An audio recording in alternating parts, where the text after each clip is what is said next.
Hi, Arvind. Thank you for joining us. My name is Georgie. We have already accustomed with each other. The thing is, we are building a platform called Angel Stack where we interview people, early stage founders such as yourself, and we try and like get some insights into what your life is like, what you've built, who you've built it for, and why you're doing this, and to understand a little bit more about your business. Right? From my conversation with you, I've already gotten a bit of a grasp about what EEzyVolt is about. But before we get into the whole topic about your startup and why you're doing it, can we please get an introduction about you or any co-founders that you might have? Sure. Thanks, Georgie. Right. So, Georgie, like pleasure having being a part of this interview or the podcast.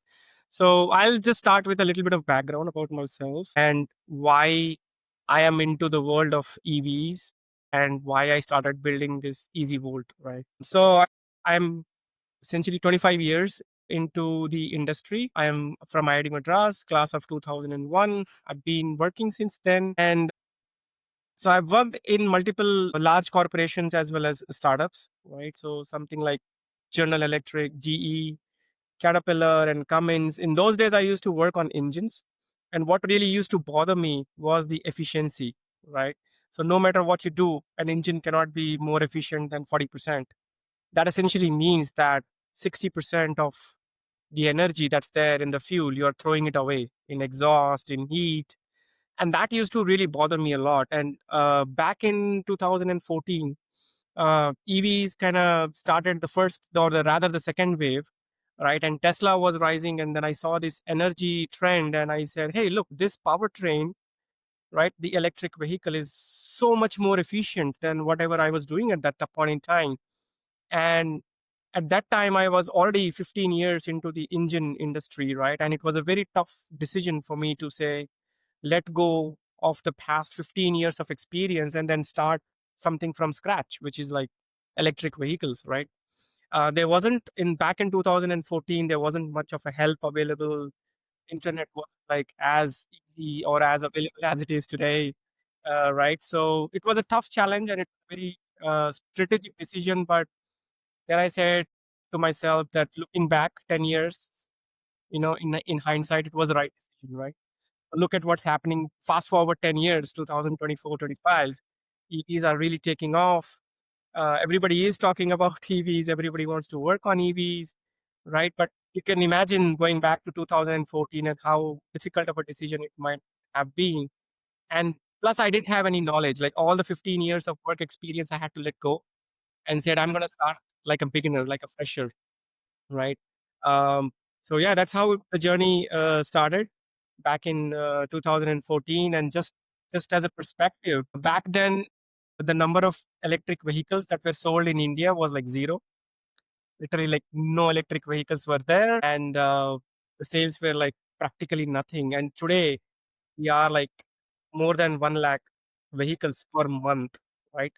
Just to give you a perspective from where we have come from the time when I started in the EV industry to where we are today. That's a massive growth, right? That you have seen. So yeah, I've in the EV space, I worked for Ather.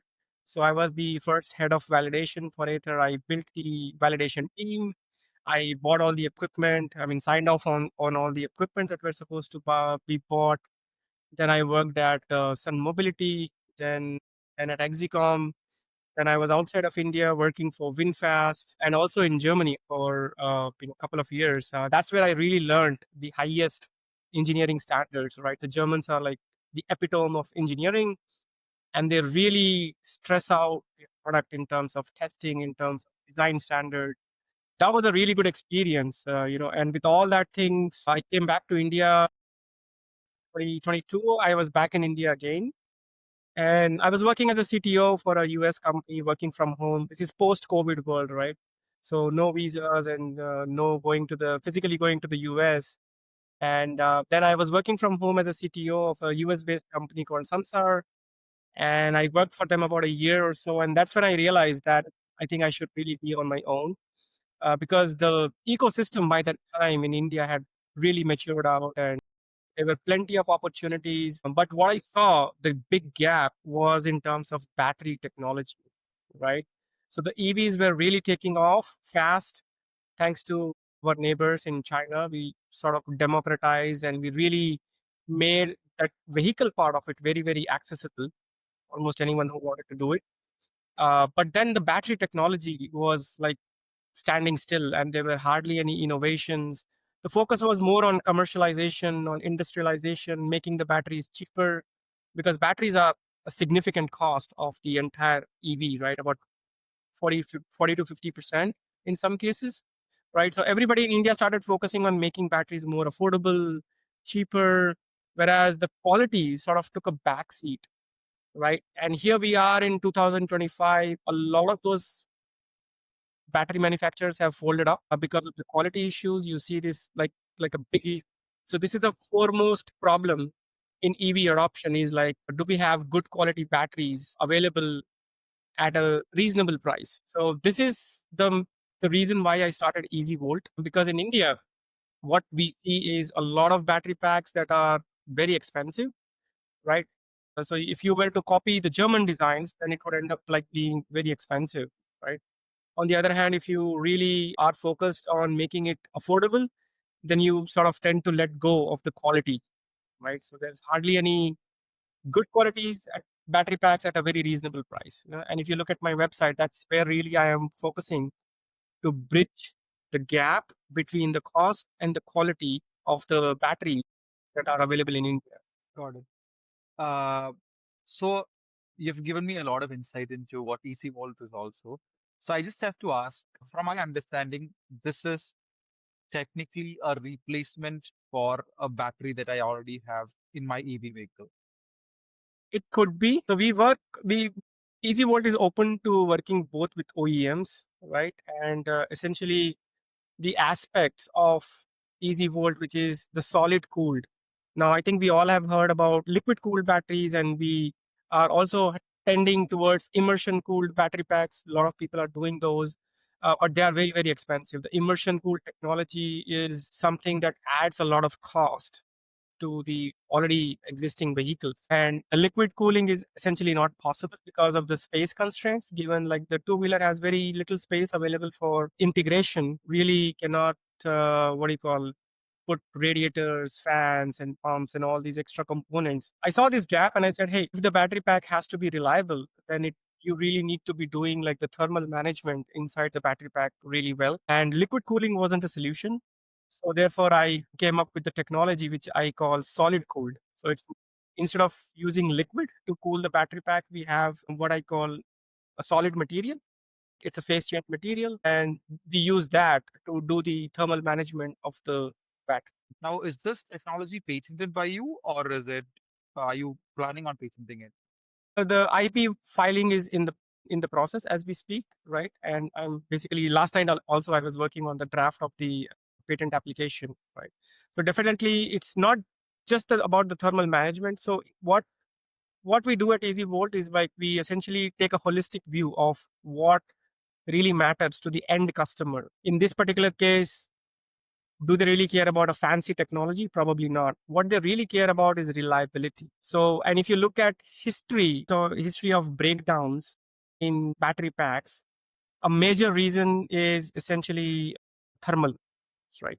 The battery usually gets overheated, and then that causes like temperature cutoffs, and it also causes a very fast degradation of the health of the battery. Focusing on these two issues, we said, hey, let's do the thermal management properly and then also have a modular architecture. Now, what I mean by that, if you look at all the existing battery pack designs today in the market, we have the same monolithic block of cells that are all joined together as a single piece. And now, when it comes to servicing, even if and typically these cells are joined permanently. So, especially when you take like two-wheelers and three-wheelers, a lot of battery packs are done with like cylindrical cells. And when it comes to joining these cylindrical cells, there is no temporary method. It's always like a spot welding, as they call it, and that's permanent. So what happens is when if you look at the most of the battery packs that are out in the market today, they join all the cells together as a group. And if one of the cells, just one goes bad, the cost of servicing that battery pack is very high because you essentially brought all of these cells together and you made one block. Now, if you have to replace, you practically not, you literally have to replace all of those cells, right? And that's pretty expensive, right? And this is one of the big reasons why many, I won't say most, but many battery pack suppliers, they just hide and they are unable to give the after sales support that they promise, right? Because it's very expensive for them. They practically have to replace all of the cells, even if they want to fix one of them, which is why EasyVolt essentially broke down its battery architecture into modules, right? Now, what happens is, if although we pay a lot of attention to quality, but in any case, if something goes wrong, right, at a fraction of the cost, right, we can essentially replace single module, which is like 4 cells or maybe a group of 2 cells, right? So we just replace that cells, and what that means is that we are able to essentially give better service to our customers, and even if there is any issue, we would be able to service them because the cost is not like as huge as compared to the current battery pack design. Just replace, let's say, a group of cells like 2 or 3 cells instead of replacing 40 cells. That's the difference between how we have structured our battery pack and the competition or the existing battery packs, you can say. Got it. Now, this is a very interesting space. Like, there's a lot of talk around EV and the future. My question is, there are also so many news about the dangers of like having EV vehicles which are burning up. Now, can you tell me, in your personal opinion, why this is happening and what is the solution for this? So, as a person who has been in the space for a very long time, I've seen quite a bit of it. So, I've seen, I don't want to name names, but yes, there have been electric vehicles in fire, including Teslas, right? Tesla is expected to be like the best engineering, and even they have issues sometimes, right? We have seen once in a while news where a Tesla car caught fire all over the world, right? And then, of course, the Indian electric two-wheelers, they're always somewhere or the other. A showroom got gutted, and there have been even been casualties, right? So, to me as a person, I take safety as like the most important thing. Even if no one is watching, that's something that EasyVolt stands by and says, even if there is something that we have to do above and beyond the required standards, we will do it to make sure that the battery pack is safe. Now, one of the big reasons why there are vehicle fires is like a battery pack is essentially a very complicated engineered product, right? And you really have to pay attention to each and every step in the manufacturing process, right?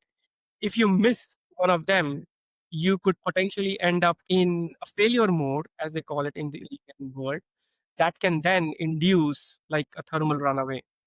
So how we do things differently at EasyVolt is that we sort of ensure that there is always the phase change material that absorbs all the heat. First of all, that's always in touch, always in contact with the cells. And then we are adding so much more intelligence, right? So if you look at a typical battery pack that's out there in the field today, they have maybe 2 or maybe 4 temperature sensors. In the architecture that EasyVolt is doing, we have 32. So we have like 32 temperature sensors, so we are monitoring practically every cell. While we pay a lot of attention to quality, if for whatever reasons, if something is going wrong with, let's say, a specific cell, we are able to monitor that. We are able to raise an alarm. We are able to notify the user and say, hey, look, there is something that's gonna, not right in your battery pack. Can you at least move aside from your vehicle? And so this is all coming from my work experience in Germany, right? Because in Europe and in Germany, there is a lot, very, very strong product liability law, right? So if an OEM manufactures a product and if it harms anyone or if it kills anyone, there is a huge penalty on that OEM. Although that framework is interestingly missing in India, right? We see all these fires and I don't see anybody being held accountable, right? So this needs to be worked out at a policy level, at a government level. Installing those product liability clauses will really help, to so to say, build that trust, right? So yes, I mean, given all this background, right? So I have essentially engineered a product which has very high level of safety, right? And compared to the existing battery packs, we try to avoid all the things that could lead to like battery fires and failures. Right? So in our engineering world, and we did this at Aether also, right? As a head of validation at Aether, it was always my effort to make sure that we have something called a graceful failure. Even if the product has to fail, it has to fail in a way which is graceful, right? Not in a way where it's hurting the user or it's hurting the brand reputation. So we say early intelligent diagnostics. So we are monitoring. That's why we put like 32 temperature sensor instead of just 3 or 4, right? So the law in India requires you to have 4 sensors, and we have like 32. Why we went and above and beyond is this because we really wanted to monitor each cell, and in case of something is going wrong, we just want to shut down the battery pack in a safe way on the users and at least make sure that they don't get harmed. That has always been the philosophy.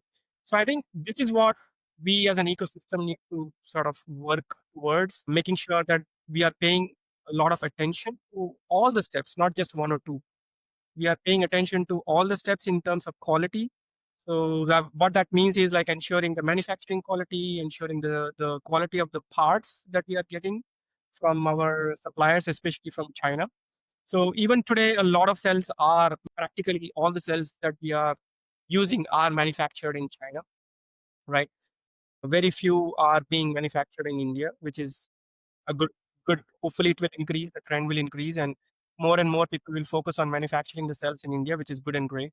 But all the part cells that we are importing, all the components that we are sourcing, we really have to pay a lot of attention to its quality, right? And then finally, how the process of how we are bringing all these things together, we really have to pay attention to that, right?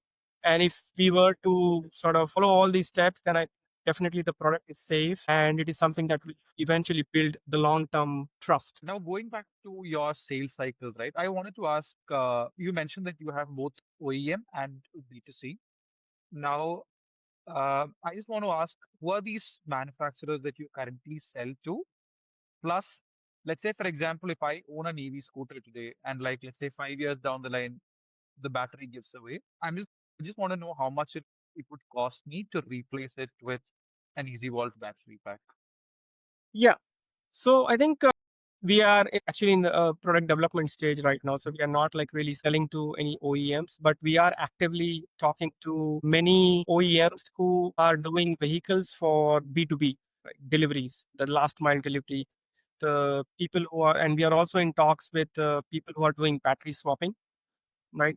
So if you look at EV adoption and where it makes sense, it's really the B2B space, right? When it comes to like B2C, we have brands like Ola and TVS and Ather, and sorry, most of these OEMs, they have their own battery technology and their own IP and stuff like that, right? But when it comes to like the B2B space, people who are operating their EV fleets, people who essentially buy electric vehicles and are looking to integrate other battery packs, that's our target segment. And we are already speaking to a lot of them. Cost wise, since you asked like how much it's going to cost me. So I think what we are trying really to do is essentially make the Easy Volt's battery available on easy financing terms. So we are actively in discussion with people who do battery leasing. So of course we are not trying to be battery swappers. Like so, I was at Sun Mobility. I worked at Sun Mobility. I understand the complexities of the battery swapping world, right? And it's a very complicated business model. You really have to get it right, and it's pretty intensive. So for those reasons, EasyVolt is planning to stay out of like being a battery swapper themselves. But then we will work with people who do leasing of batteries. So we'll essentially onboard them, and then whoever wants to buy EasyVolt battery, right, would be able to do that on very easy financing terms. Right? So that the idea is to again make adoption as easy as possible. Got it. Just to make something very clear for me and the rest of the users, when you talk about battery swapping, I remember seeing a model in Bangalore where auto drivers would have batteries that they swap in between, I think, every 80 kilometers and 900 kilometers. So is that what you're talking about, or is it something else completely altogether? Yeah. So basically, so let's, I don't know if it would be right to take any names, but let's say there is a battery swapper, right? And they are already doing this integration. They have already done the integration with a certain vehicles like auto rickshaws or two-wheelers and things like that. So what EasyVolt would do is essentially design a battery pack for them using our proprietary, our patented technology. So this is a battery pack that is customized for that particular battery operator, battery swapping operator. And then they can, since this battery pack is modular, is easy to service, and has like really high level of intelligent diagnostics, right? And also has better thermal management, this works out to be a better ROI, return on investments, compared to the traditional battery pack designs that are out there today. So that's how we want to Got work it. them and design a battery pack using our proprietary technology, and then partner with the leasing, battery leasing firm, and then lease it out to them. Coming back to the sales cycle, are you going to have a distributor channel across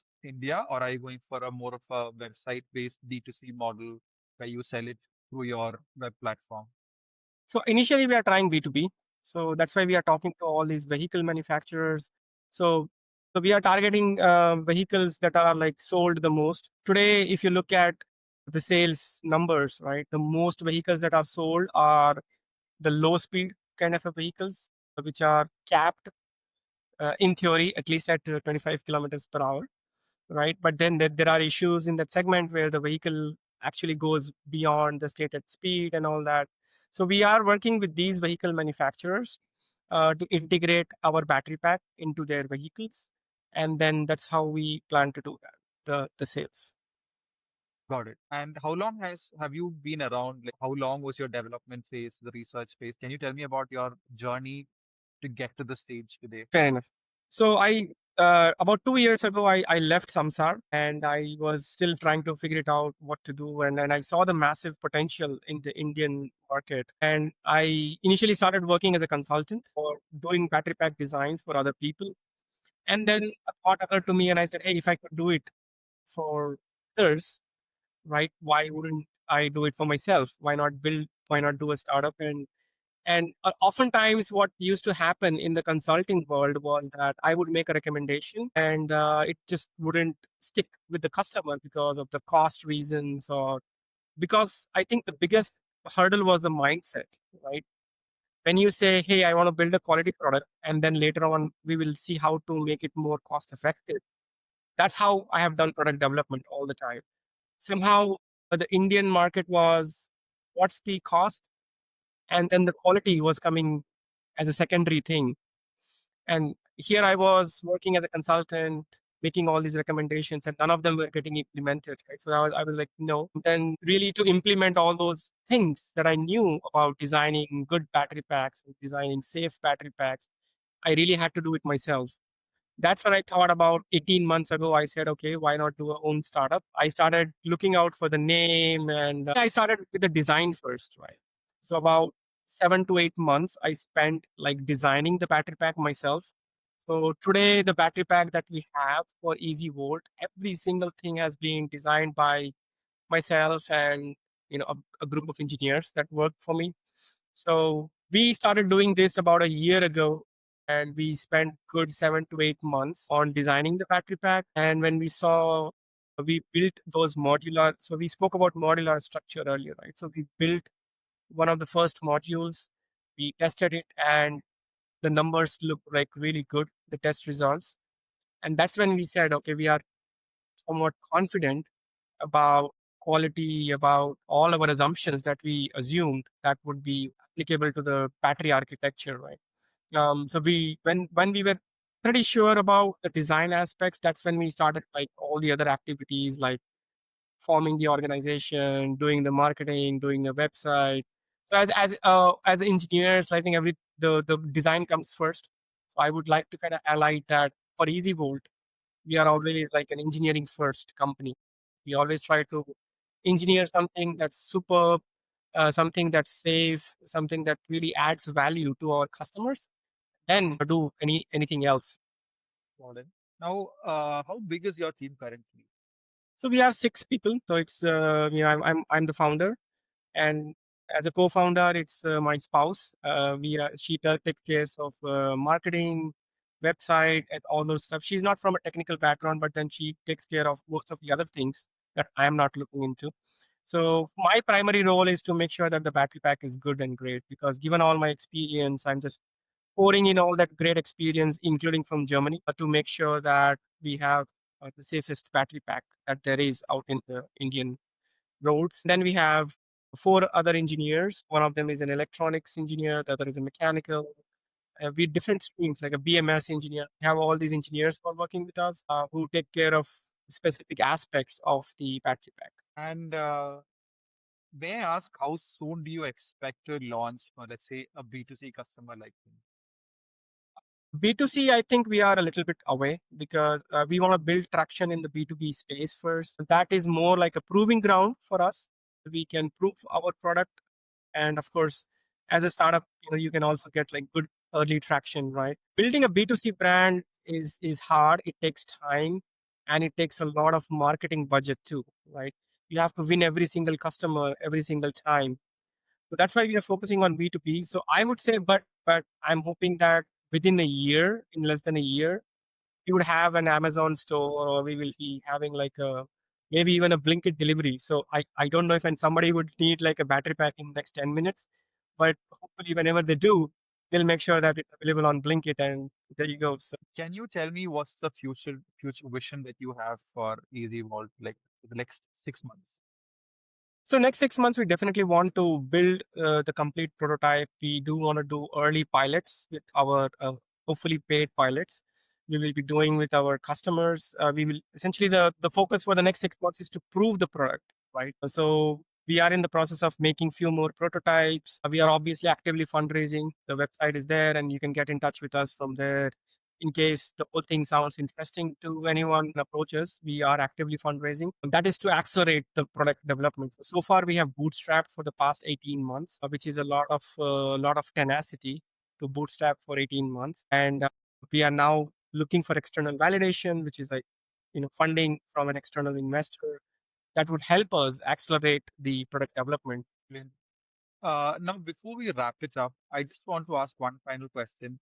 Is EV actually sustainable? Yes, there is a definitive answer. So I think what people kind of forget sometimes is that how long it took for the IC engine vehicles to get to be where they are today, right? It's 100 years of history. Neither was I there nor were you there at that time when IC engines were struggling to go through to become reliable, were struggling to be available, right? And this is something that's very easy for people to kind of ignore. Interestingly, as a piece of history, when automobiles became very common, it was actually the electric vehicles that were fairly common. So if you Google, there are a lot of images from New York City. You will see like a lot of cabs, and you would even see battery swapping stations, literally in 18 something, 1827, 80s. You see pictures of all electric vehicles lined up in New York City, and all of them are like plugged in with on chargers. Everything had a lead acid battery, right? Not sustainable. That's a different story. But that is where automobiles started in the first place, like electric. At that time, the IC engine vehicles were clunky. They used to emit a lot of smoke. They were highly unreliable. They used to break down often, right? And which is why people said, hey, electric is good. Following that, what happened is like IC engines, they really improved their reliability a lot. A lot of technical contribution from Germans, from people in US.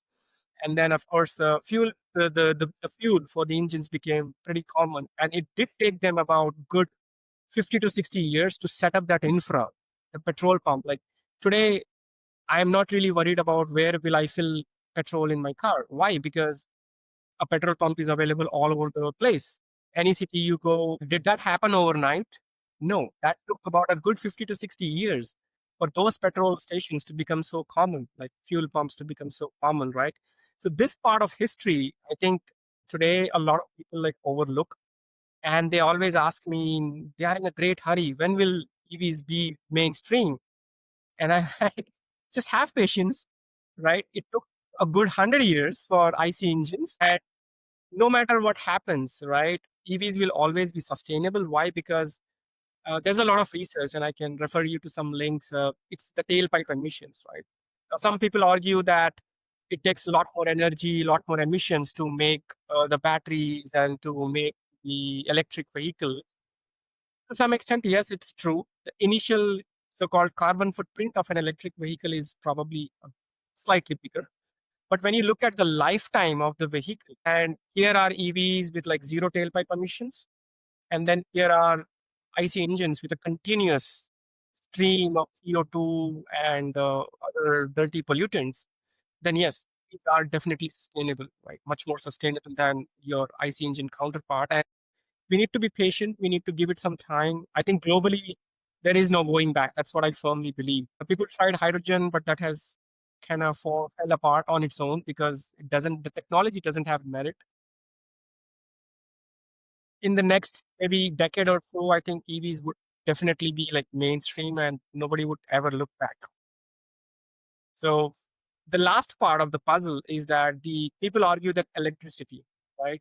So if you really are talking about EVs and you don't have a clean grid, as they say, it is still far better like having one concentrated source of pollutant which can be treated like a power plant, for example. So if you have even if you have a thermal power plant, you can put things in place that cleans that air before throwing it out into the ambient. So imagine like one single power plant versus like 10,000 IC engine vehicles. What is better to control? Like one single power plant, right? Instead of like those 10,000 vehicles. And it's far cheaper. Even if we have a thermal grid, which is essentially not clean, still I think EVs are better. However, I think the effort should be towards cleaning up the grid, right? Having more and more solar, having more and more renewable sources of your energy. And if you look at what has been happening in India for the past 3 years, it's massive progress. We have been making tons of progress in solar. We have made lots of progress in energy storage space, which is also one of the areas where EasyVolt can operate. Although not the focus right now, but the technology is equally applicable to the BESS, as they call it, the battery energy storage systems. So when the right time comes, we can pivot into that domain as well to make sure that the grid is a clean grid. So when you combine all of these multiple factors, I think definitely EVs are more sustainable and they are really good for the future of India as well as the rest of the world. And so I have to say that I'm most impressed about two things. One, I have always had these conversations with my friends about how EV is sustainable or not, because I don't come from a technical background specifically. I was not fully aware. But your idea around a clean grid system where the energy or the emissions can actually be clean and recycled, that's actually quite interesting. Like, I didn't really thought of it like as a uh, part of my conversation before, but this is something that I can bring up. The second thing, what you mentioned about your business and how you want more policies to be enacted in that space to guys OEM manufacturers for the material, I mean, for the uh, manufacturing that you Defects. do, yeah, it is actually detrimental to your own business. And for a manufacturer such as yourself to say it out loud that, listen, I want more policies enacted, which might be detrimental to me, but then I am making systems which are safer for the customers is actually very reassuring as a customer who could potentially buy one of your battery packs in the future. Yeah. So it's not about shortcuts, right? And I have personally never taken shortcuts in my entire career. I wouldn't be where I am if I were like somebody who adopts like shortcuts. Now, if you look at even in the regular IC engine vehicle space, right, there was a time when none of the Indian vehicles was a 5-star crash test approved or had a 5-star crash test rating. Now comes in Tata with Tata Nexon, right? That's probably the first Indian product which was, had a 5-star crash test rating. And look at what's happening now. Everybody, almost everyone, right, has a product which has a 5-star rating. So initially there was a lot of reluctance on part of the industry, and I think the largest passenger car manufacturer in India was opposing this vehemently. Like, no, it's not possible to make so good cars in India which are like has 5-star crash test rating. Somebody else walked in, they did it for however they did it, I don't know. And yet they made a vehicle that was affordable. Tata Nexon, I still remember it was a big news when Tata said we have 5-star crash test rating. And then now, slowly but surely, everybody is following this suite. Right? This is the same philosophy where if you set a high standard, the customer eventually builds that trust. And instead of like compromising on the sales, what really happens is like the technology takes off and the adoption grows really fast because now trust is the most important factor, right? And if the customer trusts your product and if they know that it's meeting really high standards like we do at EasyVolt, then yes, they would definitely be eager to adopt the product because they know it's safe. Very true. That's all I wanted to talk to you about. Thank you so much for spending time with me. This has been very insightful for me because it's a space where I was not very aware of. So thank you so much, and I really hope you're able to raise the funding and grow to the extent that you are hoping for. Yeah, I mean, it's just 40 minutes. So do you have enough material for 30 minutes or maybe shorter? I don't know. No, no, like I can just cut it out. The rest of it I can use it accordingly. It should be fine. Okay. I wanted to try and I wanted to try and finish it within 30 seconds, 30 minutes. I was like, okay, cool. No, no, no. I have few more time now. If you want, if you have more questions, we can go ahead. That's not a problem. Uh, To your mic. Technically, I've asked everything I wanted to cover. Let me just check Yeah, if let's I, just check your notes or something. I yeah, can 15 minutes more. That's okay. I don't think I'll be able to stitch this up, but then I can possibly make a reel out of it. You have an Instagram handle, right, for Yes, yes, EasyVolt? there is. There is. Okay, I'll try and give you some founder-led content so that you can post it there. Uh, so can I, so can I please, okay. So I wanted to ask, who is your biggest competitor? And is there a competitor which you like just aspire to be someday? You're like, okay, cool, this is where I want to be. Like I believe in terms of quality, in terms of trust, in terms of affordability, they have achieved something. So, the space, the EV space in India is very, although it's now a decade old. So when I started with Ather, for example, back in 2014, there was nothing called EVs in India. Today, there are like a lot of choices that you have for electric vehicles in two-wheelers, three-wheelers, as well as in passenger cars, right? So still, I would say that we are a very fast growing market. So if you look at numbers, for example, two-wheelers, we are more at like 7% adoption. Three-wheelers, we are still in the low 30s or 40s kind of an adoption, right? And practically no electric buses or trucks, right?